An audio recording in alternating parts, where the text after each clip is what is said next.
हरिओम. भगवद्गीता बोध योगदास श्री जयगणेश जोशी यांनी केलेले निरूपण. अध्याय 18 मोक्ष संन्यास योग. ओम श्री परमात्मने नमः. अथ अथाष्टादशोऽध्यायः. जय योगेश्वर. परमात्म्याला नमस्कार. अध्याय 18 श्लोक क्रमांक 75. व्यासप्रसादाच श्रुतवान् एतद्गुह्यमहं परं योगं यं योगेश्वरात् कृष्णात् साक्षात् कथनयत् स्वयं.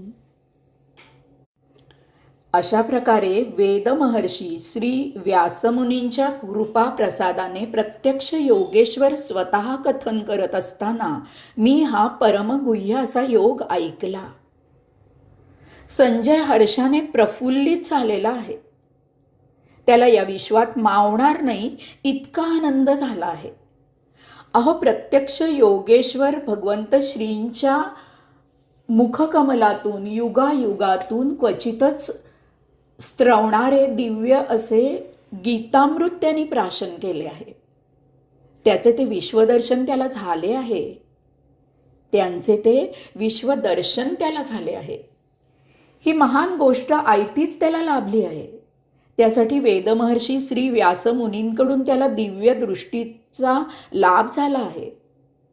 प्रथम वेदमहर्षी श्री व्यासमुनींनी ही दिव्य दृष्टी धृतराष्ट्राला देव केलेली होती. परंतु त्या हतभाग्याने ती नाकारली आणि ती दिव्य दृष्टी संजयाला द्यावी अशी वेदमहर्षी श्री व्यासमुनींकडे त्यांनी इच्छा व्यक्त केली. वेदमहर्षी श्री व्यासमुनींनी त्याची इच्छा पूर्ण केली आणि केवळ त्यामुळेच संजय हे सर्व अनुभवू शकला. यामुळे संजयाच्या अंगावर रोमांच उभे राहिले आहेत. तो अति आदराने वेदमहर्षी श्री व्यासमुनींचा उल्लेख करत आहे आणि अति आनंदाने आणि अति श्रद्धेने योगेश्वर दर्शनाचा उल्लेख करत आहे. तो म्हणत आहे की अशा प्रकारे वेदमहर्षी श्री व्यासमुनींच्या कृपा प्रसादाने प्रत्यक्ष योगेश्वर स्वतः कथन करत असताना मी हा परमगुह्य असा योग ऐकला. संजयाचे आयुष्य कृतार्थ झालेले आहे. त्याच्या नरदेहाचे सार्थक झाले आहे. याला जोडून पुढचा श्लोक क्रमांक 76. राजसंस्मृत्य संस्मृत्य संवादमिममद्भुतं केशवार्जुनयोः पुण्यं रुष्यामि च मुहुर्मुहुः. याला जोडून पुढचा श्लोक क्रमांक 77. तच्च संस्मृत्य संस्मृत्य रूपमत्यद्भुतं हरेः विस्मयो मे महान् राजन् रुष्यामि च पुनः पुनः. राजन, भगवंत श्री केशव आणि अर्जुन यांच्यातील हा अद्भुत आणि पुण्यमय असा संवाद पुन्हा पुन्हा आठवून मी हर्षाने प्रफुल्लित होऊन सतत उचंबळून येत आहे. राजन, त्या श्रीहरी भगवंत श्रींच्या अत्यंत दिव्य आणि अद्भुत अशा विश्वरूप दर्शनाला पुन्हा पुन्हा स्मरून महाविस्मय होऊन मी पुन्हा पुन्हा हर्षोन्मुदित होत आहे. अहो आश्चर्यम, अहो रूपम, अहो ध्वनी, अशी संजयाची अवस्था झालेली आहे. परमात्म्याचा तो महादिव्य संदेश, उपदेश, ते त्याचे महादिव्य रूप सर्वच काही अनाकलनीय, त्या मर्त्य देहबुद्धीच्या आवाक्या बाहेरचे आहे. संजय विस्मयाने अति दिग्मूढ झाला आहे.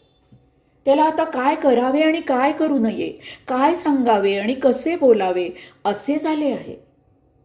त्याला जी मानवी शब्दांच्या पलीकडील मानवी भाषेची मर्यादा स्पष्ट करणारी महानुभूती मिळाली आहे. त्याने तो अति भारावून गेलेला आहे. परमात्मा म्हणजे महादिव्य चेतना असून आपण म्हणजे त्याचाच एक सूक्ष्म अंश आहोत. आपण देह नसून त्याच परमात्म्याचा एक अत्यंत सूक्ष्म भाग आहोत. मानवी जीवनात प्राप्त परिस्थिती ही स्वतःच्या हाती नसून ती त्या परमचेतनेकडूनच, भगवंत श्रींकडूनच मिळालेली असते. आपण त्याचा आदर करून, ती आनंदाने स्वीकारून त्याचा उपभोग घ्यायचा असतो. परमात्मा अंशात्मक रूपाने या अतिसुंदर आणि अतिमोहक सृष्टीचा आस्वाद घ्यायला, याचा केवळ आनंद घ्यायला येथे अंशात्मक रूपाने देह धारण करून आलेला असतो.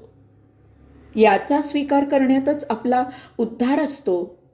त्याच्या विरुद्ध आचरण करणे म्हणजे भोगांना निमंत्रण देणे असते.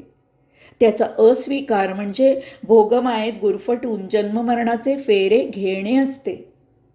सर्वत्र परमात्माच अंशात्मक सूक्ष्म रूपाने स्वतः निरनिराळ्या रूपात वर्तत असतो, लीला करत असतो. प्राप्त परिस्थितीचा स्वीकार म्हणजे जे काही होत आहे त्याला साक्षी राहून केवळ त्याचा आस्वाद, मुक्त आनंद घेणे एवढेच करायचे आहे. आपल्याला मिळालेल्या अतिप्रगल्भ बुद्धीचा उपयोग करून त्या प्राप्त परिस्थितीत बदल करायचा नाही, तर त्या अतिप्रगल्भ बुद्धीद्वारे त्या प्राप्त परिस्थितीचा जास्तीत जास्त केवळ आनंद घ्यायचा, बस एवढेच आपण करायचे आहे. कारण याहून काही निराळे करणे म्हणजे दुःखाला आणि भोगांना आमंत्रण देणे आहे. यास्तव मानवाने त्याची अतिप्रगल्भ बुद्धी वापरून परमात्म्याला ओळखावे, जाणावे, त्याचे आकलन करून घ्यावे आणि या सृष्टीचा यथेच्छ उपभोग घ्यावा, केवळ आनंद घ्यावा. आपले स्वधर्माने प्राप्त स्वकर्म निष्काम भावनेने करून त्या कर्मापासून निर्माण होत असलेल्या फळात, उपभोगात गुरफटू नये. ते फळ, तो मोबदला त्या परमात्म्याची कृपा असते. तेव्हा तो त्याचा मोबदला त्यालाच अर्पण करावा आणि मग तो प्रसाद सर्वांना देऊन आपणही उपभोगावा. हा अति अद्भुत असा उपदेश ऐकून संजय महाविस्मयचकित झाला आहे. या उपदेशाचा प्रत्यक्ष चक्षुर्वै सत्यम पुरावा म्हणून भगवंत श्रींनी दिलेल्या दिव्य विश्वदर्शनाने तर तो आता त्याचा तो राहिलेलाच नाही. त्याला ते महादिव्य अति आश्चर्यकारक विश्वरूप दर्शन आणि तेही त्याच्या ध्यानीमनी नसताना झाल्याने तो हा भूतल विसरून गेला आहे. त्या अद्भुत दर्शन सोहळ्यात तो रममाण झाला आहे.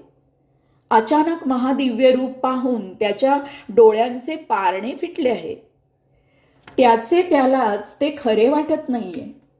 जीवनात असे काही पाहायला आणि ऐकायला मिळेल असे त्याने कधी स्वप्नातही कल्पिले नव्हते. त्या विश्वनियंत्याचे, भगवंत श्रींचे असे काही रूप असते हेच त्याला अति आनंदाचा धक्का देणारे आहे. बालपणी भगवंत श्रींनी यशोदा मातेला आपल्या मुखामध्ये विश्वरूप दर्शन दिले होते असे संजयाच्या ऐकिवात होते. कौरव आणि पांडव यांच्यामधील शिष्टाईला भगवंत श्री आले असता तर भर सभेत सर्वांना त्या विश्वरूप दर्शनाची झलक मिळाली होती. त्यावेळी संजय त्या सभेत उपस्थित होता. परंतु आताचे रूप हे महाविलक्षण होते. हेही रूप त्या श्रीहरींचे संपूर्ण रूप नव्हते. आता दाखवलेले रूप म्हणजे भगवंत श्रींचा एक अगदी छोटासा भाग होता. अर्जुनाला हे छोटेसे रूपही सहन झाले नाही. तेव्हा दीन होऊन त्याने भगवंत श्रींना हे रूप आवरण्याचे साकडे घातले. त्यामुळे भगवंत श्रींनी आपले विश्वरूप आवरते घेऊन पुन्हा मानवी देहावतारी रूप धारण केले. तो दिव्य संदेश, ते दिव्य विश्वरूप पुन्हा पुन्हा स्मरून संजय आनंदित होत आहे. त्याला या अति सुखद आणि आनंद देणाऱ्या स्मृतीने पुन्हा पुन्हा आनंद होत आहे. तो आनंदाने पुलकित होत आहे. आपणही भगवंत श्रींचे सतत स्मरण करत असावे, स्मरण करत असावे, स्मरण करत असावे. आपल्याला विश्वरूप दर्शन झाले नाही म्हणून काय झाले? आपल्याकडे भगवंत श्रींची जी मूर्ती किंवा ओंकारातील तस्वीर आहे किंवा आपल्या अंतःकरणात ज्या भगवंत श्रींची जी स्मृतिरूप छबी आहे त्याचे नेहमी सतत नित्य नियमित स्मरण करत असावे. प्रत्येक क्षणी, हर घडी आपण भगवंत श्रींच्या स्मृती सानिध्यात असावे. हरिओम.